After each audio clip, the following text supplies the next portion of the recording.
The ballroom of Buckingham Palace glittered under the soft glow of many chandeliers. It was a cold winter evening, but inside the palace, warmth filled the grand rooms. Guests began to arrive, their shoes clicking softly on the marble floors. They came from all over the world, ambassadors, heads of state, and important figures. Everyone knew this was not an ordinary night. It would be a night the world would remember. Catherine, Princess of Wales, stood alone in her private room upstairs. The tall mirror in front of her showed her reflection clearly. Her deep blue gown shimmered like water. It was simple but elegant. Her heart felt heavy. Tonight was different from the many royal events she had attended before. Her lady-in-waiting, Sarah, moved quietly around the room, making small adjustments to the gown and helping with jewelry. But Catherine's mind was elsewhere. This was the first grand royal reception since Queen Elizabeth had passed away. Now King Charles, her father-in-law, was the monarch. Everything had changed. Earlier that morning, at breakfast with Prince William, they had spoken about how different life felt now. William had noticed how much more serious his father had become. Every word, every handshake, every small act now seemed more important. The entire world was watching. Catherine could feel it too. The monarchy was going through a time of change. Tonight was not just a party. It was a moment to show the world that the royal family still stood strong, even without the queen. Catherine knew this. The weight of history seemed to rest on her shoulders. She prepared to step into the public eye. She left her room and began walking through the palace halls. Her heels made a soft sound on the stone floors. The music from the ballroom reached her ears, a soft, elegant melody. The staff moved quietly, making sure every detail was perfect. When Catherine reached the ballroom doors, she paused. The tall doors, she could see the grand space. Gold-trimmed walls, priceless paintings, crystal lights. It was like stepping into another world. The room was full of important guests, their voices blending together. She took a deep breath and entered. At once, the room seemed to hush slightly. Heads turned. It wasn't unusual. Catherine was used to drawing attention. But tonight, the looks felt more intense, as though everyone expected something more. She moved with grace, greeting guests, exchanging smiles. Her voice was calm, her words polite. She spoke with the Australian High Commissioner about nature projects. It's the Italian ambassador about art. Yet her eyes kept drifting to one place, where King Charles stood. The king was deep in conversation with European leaders. He looked every bit the monarch. But Catherine could see more. She noticed small signs, his tired eyes, the tension in his shoulders. The months had not been easy for him. He had lost his mother, the queen. Now he wore the crown. The burden was heavy. Catherine's feet carried her slowly across the ballroom. It was not something she had planned. But with each step, something stronger pulled her toward the king. Around her, the air seemed to change. Conversations softened. Faces turned to watch. She remembered a quiet talk with King Charles, just weeks after his coronation. They had walked together in the palace garden. He had shared his worries, his hopes for the future. He wanted to modernize the monarchy, but also keep its traditions. Catherine had listened, her heart touched by his honesty. Now those words returned. To her mind, she kept walking. The path through the crowd opened naturally, as if everyone sensed something important was about to happen. The orchestra played on, unaware of the rising tension. Catherine's steps were steady. She could hear bits of the king's voice. He was speaking about climate change and world cooperation. But now their eyes met. In that moment, they both understood. This was a moment that would matter. The entire room seemed to freeze. The music faded. Even the staff stopped moving. Everyone waited, holding their breath. Catherine stood before the king, her heart strong. She knew what she would do. It wasn't planned. It wasn't part of any royal rule. But it felt right.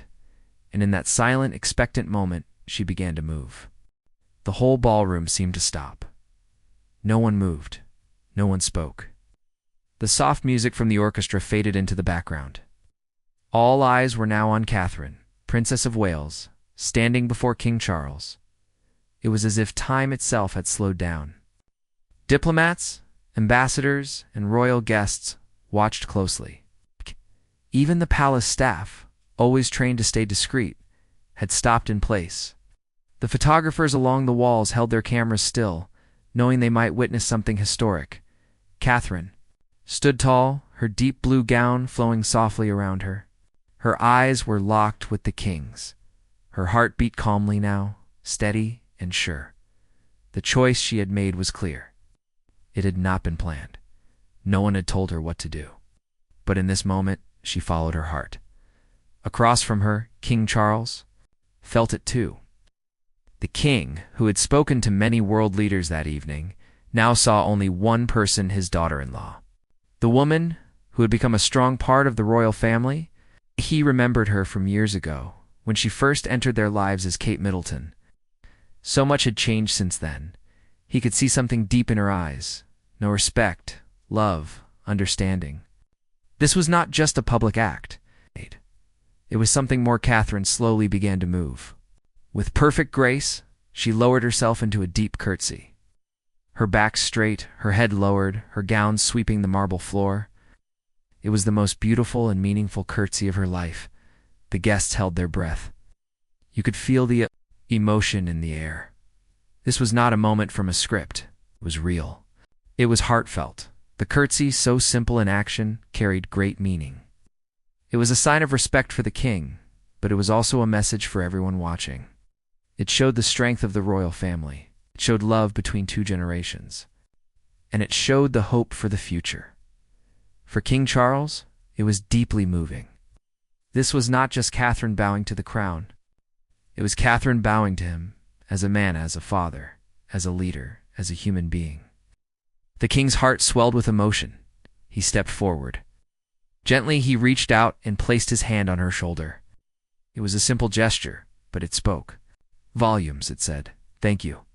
It said, we stand together. Soft murmur spread through the ballroom. People whispered to one another. Photographers quickly lifted their cameras, capturing the powerful scene.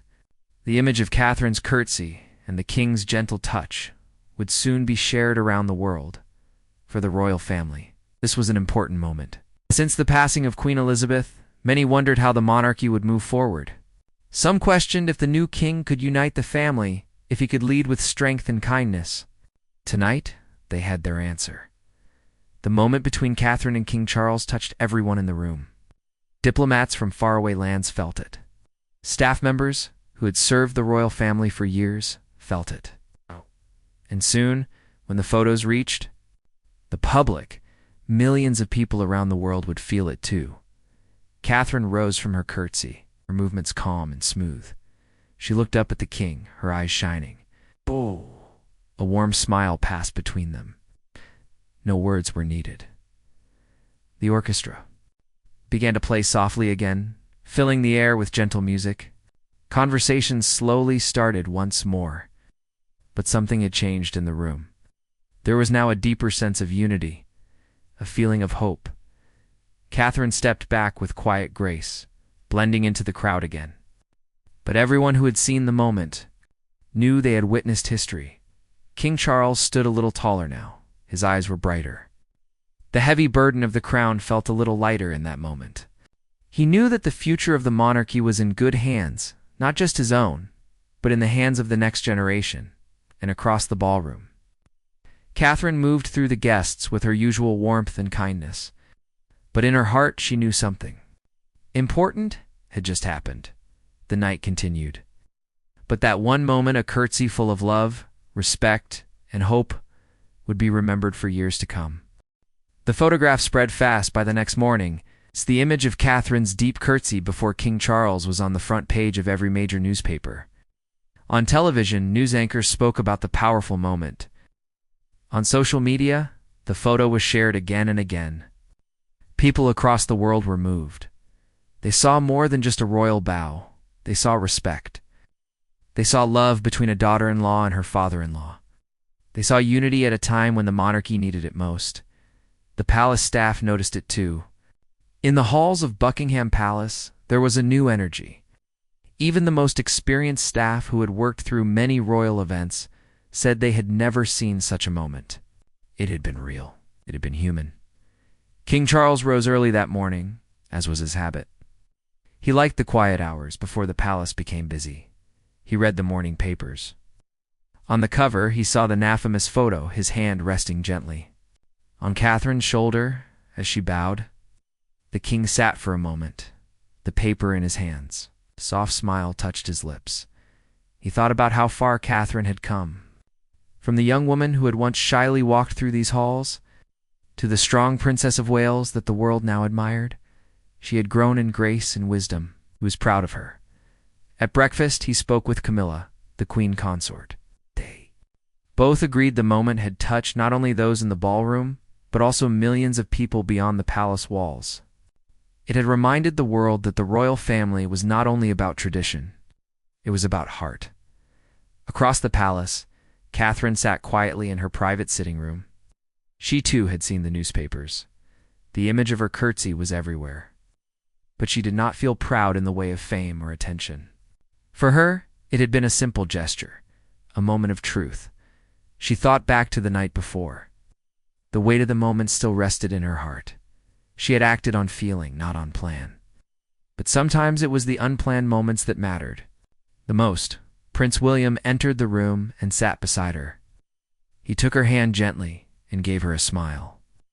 "You've done something important," he said softly. Catherine returned his smile, though her eyes were a little moist. They both knew. The monarchy was changing. The world was changing. It was these small moments of honesty that helped guide the way forward. Later that day, as Catherine walked through the palace halls, staff members greeted her warmly. There was a new respect in their eyes, not because she had bowed to the king, but because they had seen her heart. News reached foreign leaders too. Messages came in from across Europe.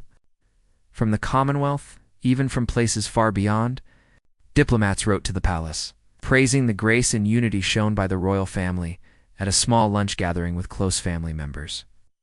King Charles took a moment to speak. "Last night, we were not only seen as royals, but as a family," he said. His voice was quiet but full of feeling, and it is thanks to Catherine. Catherine blushed softly but nodded. The king's words meant a great deal to her. By the afternoon, the king's office released an official message. It spoke of the strong bonds within the royal family and the hope for the future. The message ended with words of thanks to the public. For their support, across London, and indeed across the country, people talked about it. In cafes and offices, on buses and trains, the story of Catherine's curtsy was shared. Many said it was just what the nation needed, a simple, touching reminder of family and respect. Even in schools, teachers spoke about it. Young students, learning about the royal family, now had a new story to remember. That night, as the palace lights glowed softly in the dark London sky, Catherine stood once again at her window. The city stretched out before her, busy and bright. She felt peace in her heart. It had been just one moment, on curtsy. But sometimes one moment can change everything. Weeks passed, but the moment was not forgotten. Everywhere Catherine went, people spoke about that night at Buckingham Palace. At charity events, during public visits, even on simple walks, people would smile warmly at her, but quietly say thank you, while others simply nodded with respect. They all remembered. The world remembered. Simple, graceful curtsy that had touched millions of hearts. Inside the palace, life went on. Meetings were held, letters were written, events were planned. Staff members noticed that King Charles seemed lighter in spirit. He smiled more often. His voice carried more hope. He often spoke. With Catherine now, sometimes they would share tea in the afternoon. Other times they would walk together in the palace gardens, speaking about the future. Their bond had grown even deeper after that night. One afternoon, the king asked Catherine to join him for a private meeting. In the small sunlit sitting room, he spoke openly. "The world saw a royal moment that night," King Charles said. "But for me, it was a family moment. One I will always carry in my heart." Catherine listened, her eyes warm. "It felt right," she said softly. Sometimes words are not enough. Sometimes a simple act can say more. The king nodded. And you have reminded us all of that. Later, when Prince William heard of their conversation, he smiled. He, too, knew that Catherine's action had done more than show respect to the king. It had strengthened the heart of the royal family itself. Outside the palace walls, the people continued to talk. In homes across Britain and beyond, the story was shared. It had become a symbol of unity, of love between generations, of respect for tradition with a modern heart. Even leaders from other countries had noticed. Letters continued to arrive at the palace, filled with kind words. Diplomats spoke of it as a shining example of leadership through grace. Soon, plans were made for another grand event, a royal tour across parts of the Commonwealth. The king asked Catherine to play an important role in it. He knew that her warmth, her grace, and her honesty would help bring people closer to the royal family. When the tour began, crowds gathered in every city and town they visited. People cheered, waving flags and smiling.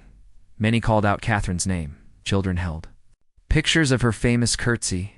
Everywhere she went, Catherine carried the same grace and kindness. She greeted people warmly, listened to their stories, and made each person feel seen.